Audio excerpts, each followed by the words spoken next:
ერთიანი ეროვნული გამოცდებისთვის რეგისტრაცია დაწყებულია. აბიტურიენტები განსაკუთრებულ სამზადისში არიან და მზადების პროცესი აქტიურ ფაზაშია მათთვისაც, ვინც სწავლის გაგრძელებას საზღვარგარეთ გეგმავს, ან სულაც უმაღლესის არჩევამდე გამოცდილება საზაფხულო სკოლაში მიიღებს. მოკლედ, მათთვის, ვისაც სწავლის გაგრძელების სურვილი საზღვარგარეთ ტოპ უნივერსიტეტებში, კოლეჯებში და საზაფხულო სკოლებში არსებობს, საერთაშორისო განათლების გამოფენა ამ შაბათს მშვენიერ შესაძლებლობას უხსნის და სასტუმრო რედისონში ერთ ჭერქვეშ ყველა პოტენციური წინადადების გაცნობის და შედარების შესაძლებლობას აძლევს. რა უნდა იცოდეთ, თუკი დასავლეთის მოწინავე უნივერსიტეტებში, კოლეჯებში და საზაფხულო სკოლებში გსურთ სწავლის გაგრძელება და რატომ უნდა მივიღოთ გამოფენაში მონაწილეობა?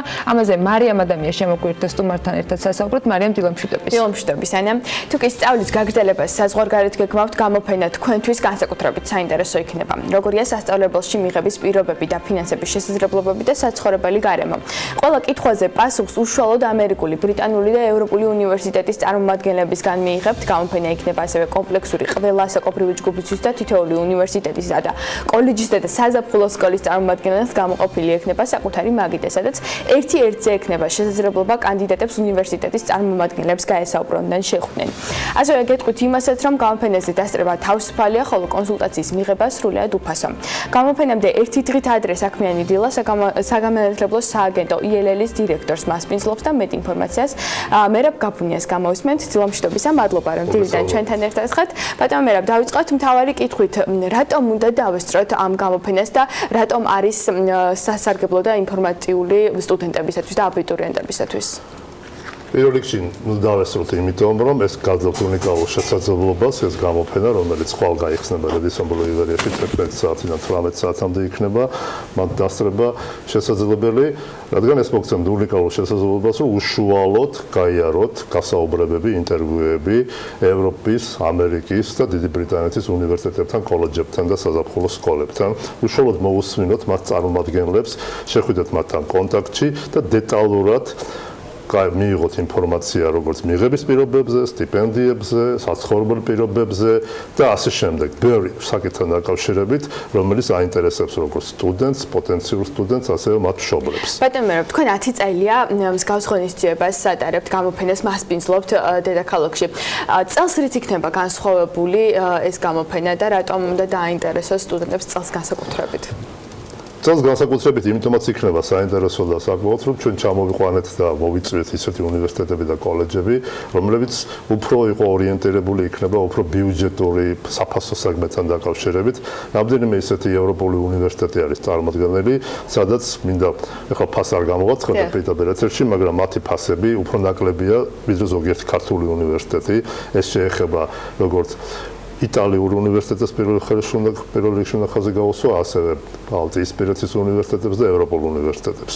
ასევე იქნება ძალიან მაღალი რეიტინგული უნივერსიტეტები წარმოდგენილი, როგორც გახლავთ City University ლონდონი, ასევე ამერიკული უნივერსიტეტი, მაგალითად ალაბამას უნივერსიტეტი და ასე შემდეგ, ნიუ-იორკის უნივერსიტეტები და ბევრი სხვაებიც, რომლებიც ასევე შესთავაზებენ ჩვენს პოტენციურ კანდიდატებს, აბიტურიენტებს, ვის გადაწყვეტილებას მიიღოს საზღვარგარეთის სწავლას, საკმაოდ რეიტინგულ და კონკურენტულ სპეციალობებს, პროგრამებს, რომლის დამთავრების შემდეგაც ჩვენს კანდიდატებს არანაირი პრობლემა უკვე დასაქმებასთან დაკავშირებით უკვე აღარ აქვს, როგორც ამას პრაქტიკა ადასტურებს და ეს ინვესტიცია, რომელსაც ისინი ამ განათლებაში ჩადებენ, რა თქმა უნდა, რამდენადმე აღემატება რამდენადმე უპირატესი და პრიორიტეტულია მათთვის მომავალში შემდეგ. თუკი სტუდენტმა გადაწყვიტა ან აბიტურიენტმა რომ სწავლა გააგრძელოს ევროპის, ამერიკის ან თუნდაც ბრიტანეთის პრესტიჟულ უნივერსიტეტში, როგორ უნდა მოიქცეს, რა კრიტერიუმები უნდა დააკმაყოფილოს? როგორ უნდა მოიქცეს? მივიდათ კრიტერიუმებთან დაკავშირებით, ასევე მინდა თქვა, რომ არა მარტო უნივერსიტეტები და საზაფხულო სკოლები იქნება წარმოდგენილი, არამედ სასკოლო პროგრამებიც იქნება წარმოდგენილი ამ გამოფენაზე. მინდა ხაზი გაუსვა, რომ იქნება მაგალითად სამი უპრესტიჟულესი ლონდონური კოლეჯი წარმოდგენილი, ეს ABDLD კოლეჯი, MPW კოლეჯი და ასევე სხვა კოლეჯები და Chelsea კოლეჯი, სადაც ასევე შეთავაზება იქნება სასკოლო პროგრამებსა, როდესაც ბავშვები დაამთავრებენ მე-10 კლასიდან და მე-11 კლასიდან გადაწყვეტენ სწავლის გაგრძელებას ბრიტანეთში, რათა უფრო პრესტიჟულ უნივერსიტეტებში პირველ 5-ში ან 10-ში მოხვდნენ ეს გახლავთ A-level და IB პროგრამები. ხა რას უნდა აკმაყოფილებდნენ?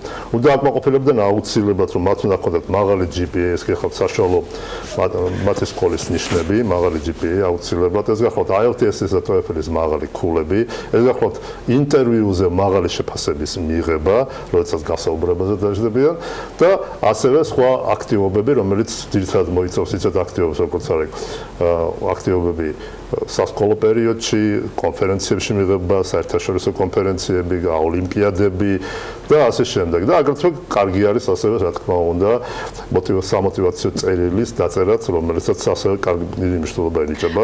ბატონო, თუკი ვერ აკმაყოფილებს დაინტერესებული პირი უნივერსიტეტის მოთხოვნას ამ შემთხვევაში რა ხდება? თუკი ვერ აკმაყოფილებს ამ მოთხოვნებს, რა თქმა უნდა, ჩვენ IELTS აქვს სპეციალური ინგლისური ენის ცენტრი გახსნილი, სადაც 100-მდე ბავშვი სწავლობს ყოველ წელიწადს.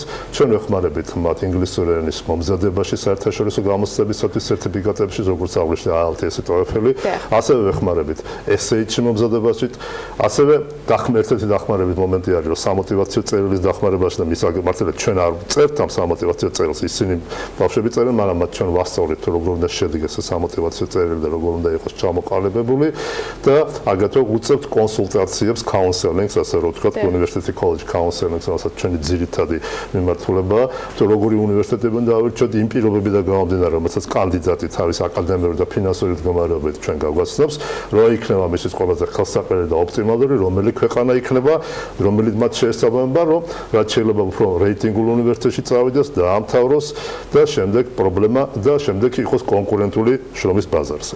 რაც შეეხება დაფინანსებებს და სტიპენდიებს, ამ მიმართულებით როგორ არის შესაძლებელი? რაც შეეხება დაფინანსებებს, სტიპენდიებს. ჩვენ გვაქვს ნაწილობრივი სტიპენდიები, რომელიც დაახლოებით შეადგენს $5,000-დან $10,000-მდე. არის, რა თქმა უნდა, შემთხვევები და როდესაც ჩვენ ვაგზავნით ჩვენ სტუდენტებს, რომ მათ იმდენად კარგი მონაცემები აქვს, რომ ისინი სრულ დაფინანსებასაც იღებენ, მაგრამ ეს გადაწყვეტილებას ამ შემთხვევაში იღებს უკვე უნივერსიტეტები და კოლეჯები. ამ შემთხვევაში შარშან იყო მაგალითად რამდენიმე შემთხვევა ამისი, განსაკუთრებით ეს შეეხება ისეთ უნივერსიტეტებს, ევროპულ უნივერსიტეტებს, სადაც ისინი მოხდნენ. მე მხედველობაში მაქვს სრულ დაფინანსებაში, რომ სწავლის გადასახადის უნივერსიტეტმა შესთავაზა, რომ თეატრ გადაიხადოს. ასევე ამ ნაწილობრივ დაფინანსებაც აბსოლუტურად არის წარმოქმნილი იქნება ამ გამოფენაზე, მათ შეუძლიათ ეს წინადადებების დასვან ჩვენს მონაწილეებთან დაკავშირებით და მიიღებენ სრულ და ამომწურო პასუხს. მაგრამ მართალია ამ შემთხვევაში ჩვენ უფრო ადრე უნდა ვემზადოთ, როდესაც ჩვენ დაფინანსებასთან დაკავშირებით კანდიდატი ჩვენთან მოვა რაღაც მაისის თვეში, რა თქმა უნდა დაგვიანებულია, რომ სექტემბერში მივდივართ, მაგრამ როდესაც ჩვენ ამას ყველაფერს სექტემბრიდან დავიწყებთ, ნოემბრიდან დავიწყებთ, ეხლაც არ არის აი ამ თვეშიც არ არის დაგვიანებული ბევრი უნივერსიტეტთან დაკავშირებით აი ესეთი საკითხების განხილვა, რა თქმა უნდა, ამის მიღების შესაძლებლობები არსებობს და ბევრი ჩვენი სტუდენტს ეს მიუღია კიდევაც და საკმაოდ წარმატებითაც გამოუყენებია თავის საქმიანობას სწავლის პროცესში. რაც შეეხება საზაფხულო სკოლებს, რა პროგრამებზე ტარდება ტურები, როგორი ტურები ეწყობა, რას გულისხმობს, რა პროგრამებს მოიცავს და როგორ ხდება ეს ყველაფერი დაგეგმვა? რაც შეეხება საზაფხულო სკოლები, რა თქმა უნდა, აქ საკმაოდ მრავალფეროვანი არჩევანი არის. საზაფხულო სკოლები მოიცავს როგორც ენაში მომზადებას, მე მინდა ასაკობრივის გამოვაცხადო 10-11 წლიდან მიდიან ბავშვები. საზაფხულო სკოლები სადღაც 17 წლამდეც გახლავთ სასკოლო მოსწავლეებისათვის და ასევე 17-დან 25 წლამდე გახლავთ სტუდენტებისათვის. სტუდენტებისათვის საზაფხულო სკოლები განსხვავებული სისტემით არის, ხოლო მოსწავლეებისათვის განსხვავებული. რა მიმართულებები არსებობს აქ? ეს გახლავთ ენას პლუს აკადემიური პროგრამები, ენას პლუს ექსკურსიები, ენას პლუს ხელოვნება, სპორტი, მათ შორის ფეხბურთი, კალათბურთი, ტენისი და ასე შემდეგ.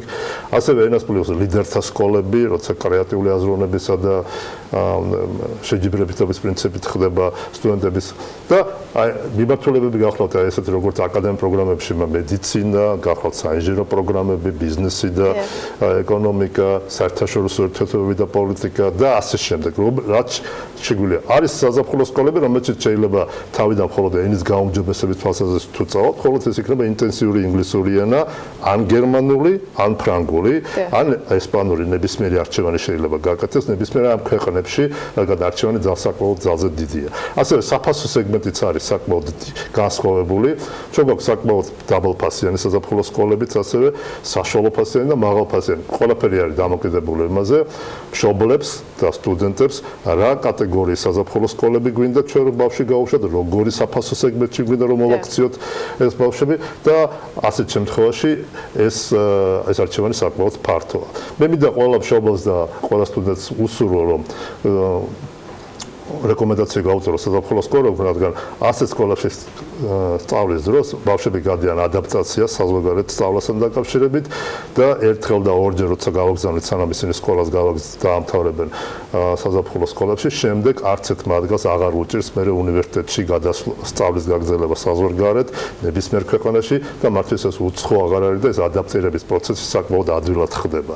ვიდრე ისეთ ბავშვებთან დაკავშირებით, როდესაც 12 კლასის ჩათვლამდე საერთოდ არსად არ ყოფილა არც ერთ ქვეყანაში და უცბად მე აღმოჩნდება უცხო გარემოში. თქონდა ეს საკმაოდ მნიშვნელოვანი საკითხია და ბევრჯერ არის გამოცდილი და საკმაოდ გამოცდილება გვაქვს ამის დაკავშირებით, როგორ უნდა დავალაგოთ ეგ სისტემა, რომ ბავშვთან დაკავშირებით არ ქონდეს ფსიქოლოგიური პრობლემა შემდეგ სწავლასთან დაკავშირებით. რაც შეეხება მაგისტრატურისა და ბაკალავრის მიმართულებას, ქართველი სტუდენტები ძირითადად რომელ პროგრამებს ირჩევენ და რომელ ქვეყნებზე აქვთ აქცენტი ძირითადად გაკეთებული? რა თქმა უნდა, რაც შეეხება ბაკალავრს და მაგისტრატურასთან დაკავშირებით, ორივეზე არის საკმაოდ დიდი მოთხოვნა. ქართველი სტუდენტები, როგორც ყველა ქართველი და ოჯახები არიან მაქსიმალისტები, ყველას უნდა რომ ყველაზე რეიტინგულ უნივერსიტეტებში წავიდეს, რადგან რეიტინგულ უნივერსიტეტებში წასვლა შემდეგ აპირობებს მათ გარანტირებულ დასაქმებას მომავალში. ეს გახლავთ ბრიტანული და ამერიკული უნივერსიტეტები და მესამე ადგილს შემდეგ მოდის აგრეთვე ევროპული უნივერსიტეტები, რომლებთანაც დაკავშირებით ქართველი სტუდენტები მიდიან. თანაფარდობა არის თითქმის თანაბარი, თუ როგორც ისინი ირჩევენ ამ საკითხს, ასევე რა თქმა უნდა მნიშვნელობა აქვს აქ საფასო სეგმენტსაც, მნიშვნელობა აქვს აგრეთვე სტიპენდიების მიღების შესაძლებლობებსაც და აი ეს ყველა ეს ფაქტორი შემდეგ აპირობებს უკვე გარკვეულწილად აი ამ სტუდენტების მადენებას. რა თქმა უნდა, გაჩნდა კიდე რა სპეციალობებიც მივდივართ, ესეც მნიშვნელოვანი მომენტია, მაგალითად მედიცინასთან დაკავშირებით ჩვენ გვაქვს საკმაოდ სერიოზული შეთავაზებები იტალიური უნივერსიტეტებიდან, ასევე ბალტიისპირეთის უნივერსიტეტებიდან, რა თქმა უნდა, გვაქვს ჰაი კლასის უნივერსიტეტები, ამ შემთხვევაში ბრიტანული და ამერიკული უნივერსიტეტები, ყველაფერი დამოკიდებულია უკვე კანდიდატთან დაკავშირებით. ეს ეხება ყველა სპეციალობას, ისეთ სპეციალობებს, როგორც არის საინჟინრო მიმართულებები, ტექნოლოგიები, სოფლის მეურნეობის, სასოფლო-სამეურნეო მიმართულებები, რა თქმა უნდა, სასოფლო-სამეურნეო მიმართულებებში მაგალითად საუკეთესო ვარიანტები გვაქვს ამერიკის უნივერსიტეტებში, სადაც ეს მიმართულება საკმაოდ კარგად არის განვითარებული და წარმოდგენილი და ასევე ისეთი საკმაოდ პოპულარული მიმართულები, როგორც არის დიპლომატია, საერთაშორისო ურთიერთობები და ეს ყველაფერი უფრო ევროპისკენ და ასე შემსკენ. ძალიან დიდი მადლობა. წარმატებებს გისურვებთ. მე მოყურებელს შევახსენებ, რომ მერაბ გაბუნია ILL-ის დამფუძნებელი და დირექტორი იყო ჩვენთან სტუმრად და გეტყვით იმას, რომ ძალიან საინტერესო გამოფენას მასპინძლობენ ხვალ შაბათს და თუკი თქვენ ახართ სტუდენტი ან აბიტურიენტი ან უბრალოდ სკოლის მოსწავლე, აუცილებლად უნდა ესტუმროთ და წახვიდეთ საზღვარგარეთ სასწავლებლად.